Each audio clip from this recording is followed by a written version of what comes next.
Clément, tu voulais nous raconter une histoire. Oui, moi je voulais vous raconter une histoire. Alors ça commence comme un conte de fées. Bon, un conte de fées capitaliste, hein, mais un conte de fées quand même. En 2011, Stéphane Thomas, un programmeur informatique qui vit à San Francisco, commence à s'intéresser à une étrange monnaie numérique, le Bitcoin. Il réalise une vidéo sur YouTube pour expliquer ce que c'est. La vidéo a beaucoup de succès. Et donc, pour le remercier d'avoir fait connaître le Bitcoin, un membre de la communauté Bitcoin décide de lui offrir 7000 Bitcoins. À l'époque, ça ne vaut absolument rien. Aujourd'hui, je vois l'histoire arriver. 10 ans plus tard, la crypto-monnaie vient de battre un nouveau record de valeur. Et il se trouve que Stéphane Thomas a gardé ces 7000 bitcoins. Il est désormais propriétaire d'une fortune valant 220 millions de dollars. Ça, c'est la bonne nouvelle.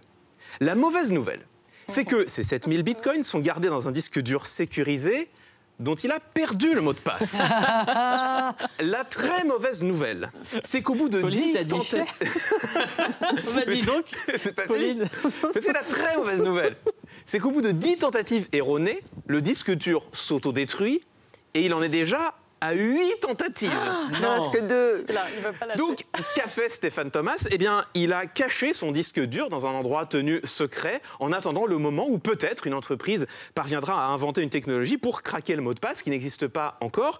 Et en attendant, il fait ce qu'il peut pour oublier l'existence de ces 7000 bitcoins afin de ne pas tomber dans la dépression.